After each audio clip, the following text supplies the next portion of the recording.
నాగర్ కర్నూల్ జిల్లా కేంద్ర సమీపంలో ఉయ్యాలవాడ వద్ద నిషిద్ధ అల్ఫాజోలం పట్టుకుని నలుగురిపై కేసు నమోదు చేసినట్లు డీఎస్పీ బుర్రి శ్రీనివాసులు తెలిపారు. పక్కా సమాచారం మేరకు ఎస్ఐ గోవర్ధన్ తనిఖీలు చేపట్టి నలుగురిని అదుపులోకి తీసుకుని ప్రశ్నించగా వారి వద్ద నుంచి 26.22 గ్రాముల అల్ఫాజోలం పట్టుబడినట్లు పేర్కొన్నారు. ఆంజనేయులు గౌడ్, పురుషోత్తం గౌడ్, సాయిరాం, శివశంకర్లను అదుపులోకి తీసుకుని విచారిస్తున్నారు. గోల్డెన్ కేప్ దగ్గర కొంతమంది వ్యక్తులు ఈ ఆల్ఫాజోలంను యూజ్ చేస్తున్నారు. దిశ కొరకు హంసపురంలో కలుపుకుని తాగుతున్నారు. అదేవిధంగా ఎక్సైజ్ జరుగుతుందని ఇన్ఫర్మేషన్ వచ్చింది. అట్టి ఇన్ఫర్మేషన్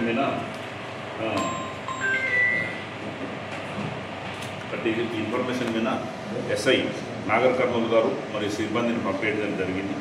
పంపించినప్పుడు అక్కడ ఒక నలుగురు వ్యక్తులు అనుమానాస్పదంగా ఉంటే వాళ్ళని చెక్ చేస్తే వాళ్ళ దగ్గర సుమారు ఒక 26 గ్రాముల నిషిద్ధ ఆల్ఫాజోలం, అదేవిధంగా 2 ఫోన్లు సీజ్ చేయడం జరిగింది.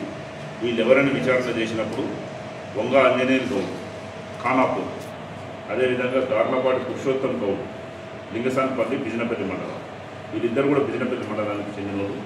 అదేవిధంగా గుల్లూరు సాయిరాం, చర్ల తిరుమలాపూర్, తాడూరు మండలం, మైలా శివశంకర్, ఉయ్యాలవాడ గ్రామానికి చెందిన వాళ్ళు ఉన్నారు. వీళ్ళు ఈ వంగ ఆంజనేయులు గౌడు, గార్ల పురుషోత్తం గౌడ్ ఇద్దరు కూడా కలుడిపు నడుపుతారు.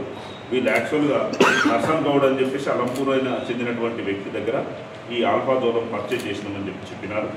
మరి వీళ్ళిద్దరిని మన కస్టడీకి తీసుకొని ఈ 26 గ్రాముల యొక్క ఆల్ఫాజోలం